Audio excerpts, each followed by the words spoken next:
Your phone shows a signal, but calls keep cutting out. Mobile data barely loads, and sometimes text won't send at all. So what's actually wrong? Is it your phone, your carrier, or is your house basically blocking the signal? In this video, I'll show you how to fix poor cell signal the smart way, so you can stop guessing and figure out what's really causing the problem. Bad cell signal is frustrating because the symptoms all look the same.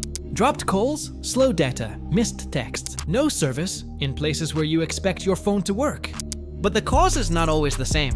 Sometimes the problem is your location. Sometimes it's your phone's connection to the network. And sometimes the issue is your carrier coverage in that specific area. Step 1. First, test the location.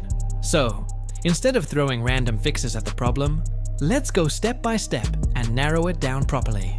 Before you change any settings, do the fastest test first. Move. Go near a window. Go upstairs if you're in a multi-level building. Step outside if possible. And if you're in a basement, parking garage, elevator area, or a building with thick concrete or metal construction, keep in mind that those environments can seriously weaken cellular reception. This matters because if your signal suddenly improves near a window or outdoors, that's a strong clue that your phone may be fine, and the real problem is indoor signal blockage or weak coverage in that exact spot. Step 2. Refresh the phone's cellular connection. If the signal still looks bad, refresh the connection. Turn airplane mode on for about 10 seconds, then turn it back off. That forces the phone to disconnect from the current network connection and search again for the strongest available connection in your area.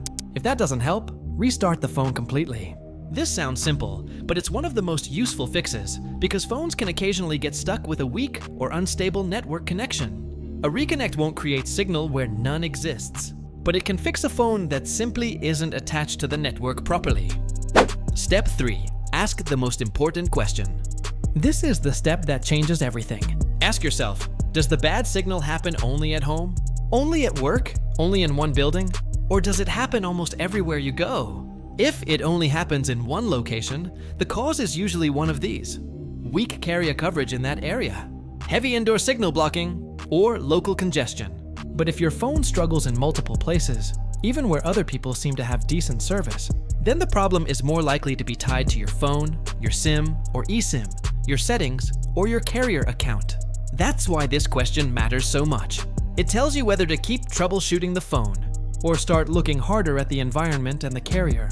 Step 4. Turn on Wi-Fi calling.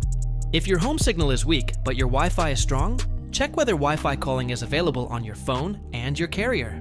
This is one of the best real-world fixes for indoor dead zones. Instead of relying only on weak cellular signal inside the building, Wi-Fi calling can route supported calls and texts through your internet connection. That means if your phone struggles in the house but works fine outside, Wi-Fi calling may solve the problem far better than chasing random signal hacks. On most phones, you can usually find it in the mobile network or phone settings. Just remember, support depends on your carrier, your device, and your account setup. So if you don't see the option, check your carrier's support page. Step 5. Check SIM, eSIM, and settings. Next, check the setup itself. If you use a physical SIM card, make sure it's seated properly and that your phone isn't showing a SIM-related error. If you use eSIM, or recently switched carriers, changed phones, or transferred service, make sure the line is actually active and configured correctly. Also check for a software update, a carrier settings update if your phone supports it, and the correct line being selected if you use dual SIM. This matters because a bad activation, outdated carrier settings, or the wrong line configuration can make signal issues look like a hardware problem, even when the real issue is just setup. Step 6. Reset network settings. If the signal issue started after a carrier change, a settings change, or your phone just seems unable to connect properly, the next step is a network settings reset. This can help if the phone's mobile network configuration has become corrupted or stuck. Just be aware. Depending on the phone, this may also erase saved Wi-Fi networks, Bluetooth pairings, or other network-related settings. So before you do it, make sure you know your Wi-Fi passwords. This step won't improve tower coverage in a bad area, but it can fix a phone that isn't handling the network correctly anymore. Step 7. Compare with another phone. Now do one of the best tests in the entire process. Take another phone and compare it in the same exact location. If possible, compare another phone on the same carrier, and ideally another phone on a different carrier too. Why? Because this helps separate a device problem from a carrier coverage problem. If another phone on the same carrier performs much better where yours struggles, your phone, SIM, or setup becomes more suspicious. But if both phones struggle in the same spot, that points more toward the carrier signal in that location, or the building blocking the signal. And if another carrier works much better there, the answer may be simple. Your current carrier just isn't strong where you live or work. Step 8. Check coverage and contact the carrier. If you've gone through all of that and the signal is still poor, it's time to check the carrier side. Look at your carrier's coverage map. Check for service outages. And if the problem is tied to one address, like your home or office, contact the carrier and give them the exact location.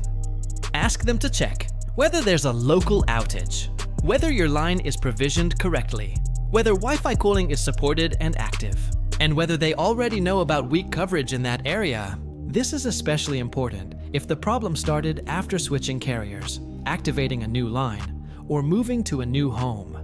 So if your cell signal is weak, don't waste time on random boosting tricks that never get to the real cause. Start by checking the location. Refresh the connection with airplane mode, or a restart. Figure out whether the problem happens in one place or everywhere. Use Wi-Fi calling if indoor coverage is the issue. Check your SIM, eSIM, updates, and line settings. Reset network settings if needed. Then compare with another phone and involve the carrier if the problem still isn't clear. That way, you're not just trying random fixes. You're actually narrowing down the problem and solving the right one faster. If this video helped you, don't forget to like, comment, and share it with someone who keeps complaining about bad signal. And for more simple, practical tech fix videos, subscribe to Next Gen Gadget Hub and turn on the bell icon so you don't miss the next one. Thanks for watching.